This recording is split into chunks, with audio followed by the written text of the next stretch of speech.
Hello guys, my name is Kaude Adeyemi. In this video I will show how to create VPC with a public subnet and private subnet using Terraform. We'll also create internet gateway and NAT gateway. Then we'll associate each of these subnets to their route table. Right. So before we move on, we have the main.tf file, the output file, variable file, and terraform.tf verse file. In this file, we have some default value which we'll actually use to provision these resources on AWS. Let's go to AWS console. Here we have a default VPC. Each region have a default VPC. So in our case here, we'll actually create a new VPC which will provision on AWS. I'm actually using a remote state which is S3, and my state file name is terraform.tf file. In my first video, I explained what this is. Explain different components, which is Terraform component, provider component, and resource component.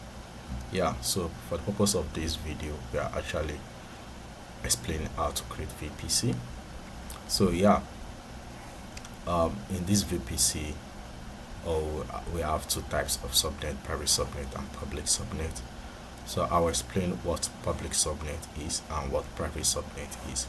Public subnet helps us to create resources or instances in this subnet that can be accessible by public users, and while private subnet can have different components of it or instances in the subnet that are actually accessible within the VPC.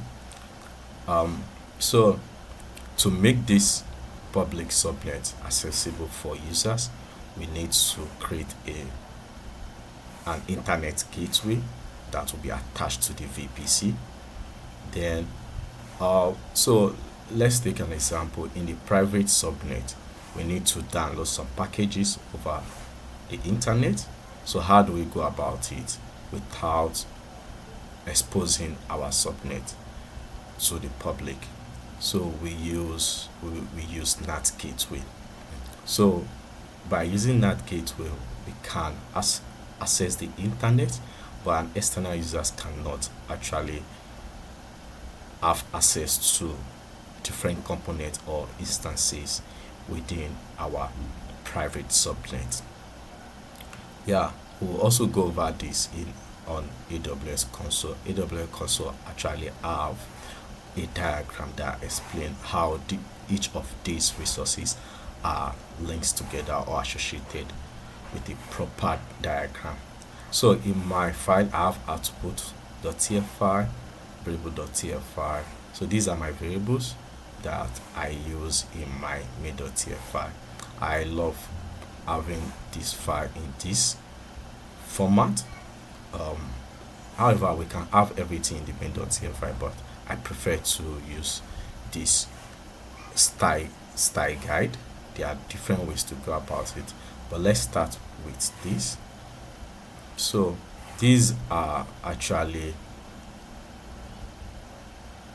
how to create a NAT gateway.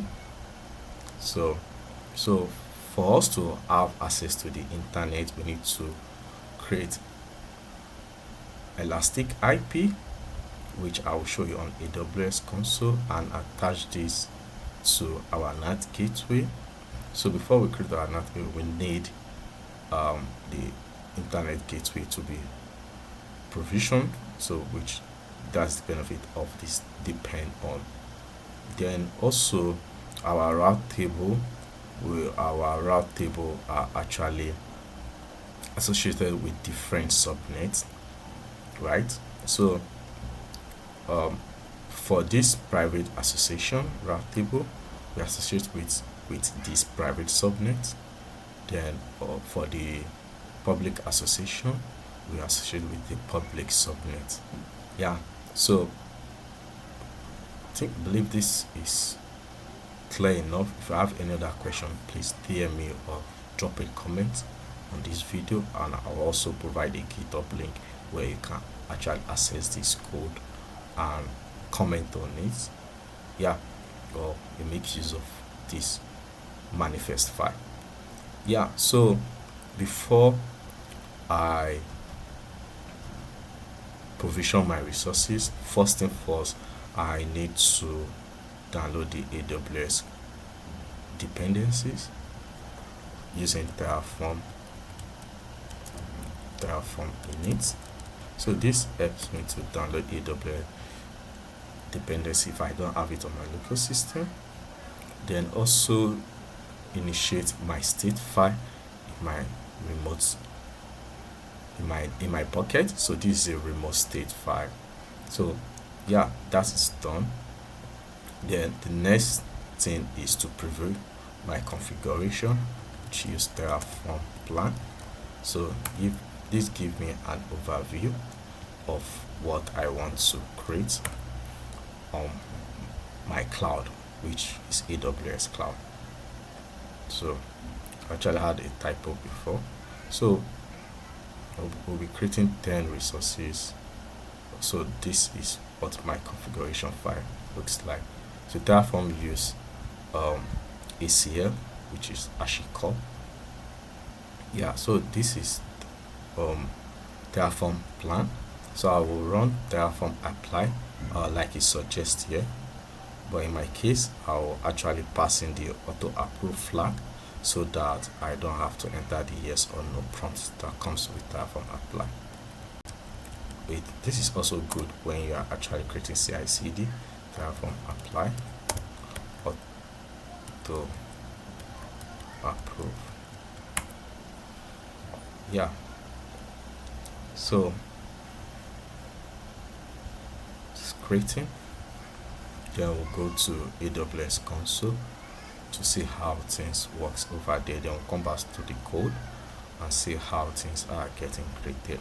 So let's go to AWS console. Now we are on AWS console to see how things are being created. So this is the public subnet, and this is the private subnet, right? So things are still getting created. To save our time, so this is our private subnet and public subnet. This is our private subnet, and this is our internet gateway that is attached to VPC. This is the route table. So public route table is created, private route table is coming up, and this is NAT gateway.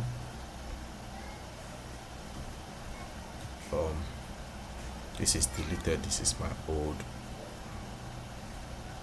NAT gateway. So this is in creating state, which is pending state. So let's give it some time to create.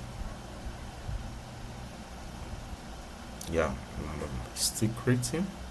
So let's go back to the code and see what is going on. So the NAT gateway is still creating because of the elastic IP, and also it's trying to create the NAT gateway. So let's give it a few time. The creation is done. So 1 minute 37 seconds to create that. So the private route table that was not created before is created, everything is created. So this is what we have in our output: private subnet ID, public subnet ID, VPC CIDR block, and VPC ID. So we are good. So let's take a second look at everything.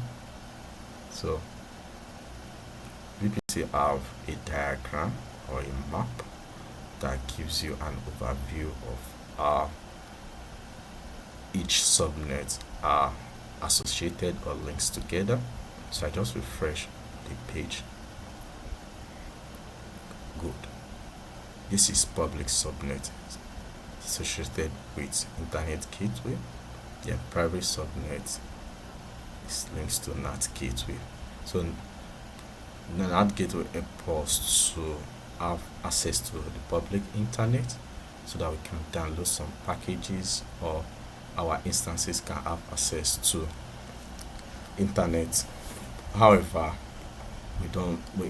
an external users or external resources cannot access our private subnet, or cannot access component within our private subnet. Yeah, so this is good for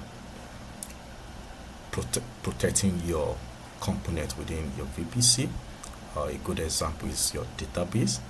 However, resources within this VPC can access one another with the help of this subnet.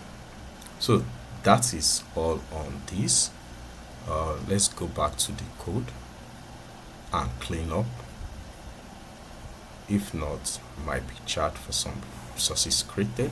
So I always do some cleanups, which I advise you to always do. Terraform destroy, as always, auto approve.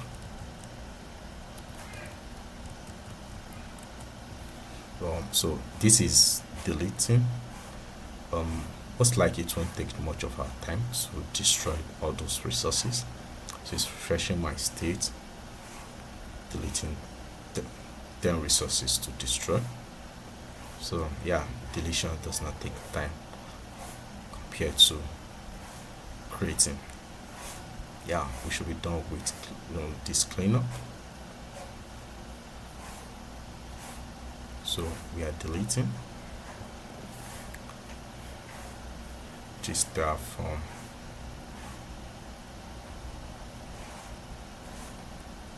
destroy auto approve. So it's deleting.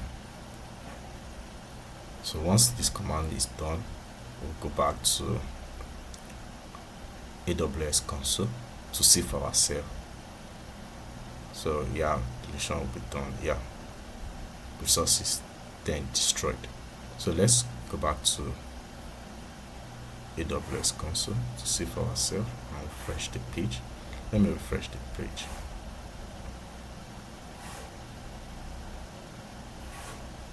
It's gone. So we only have the default VPC as always. Yeah, I hope you enjoyed this video. If you have any question or concern, please DM me or drop a comment. My name is Kyle Adeyemi. Thank you for watching my video.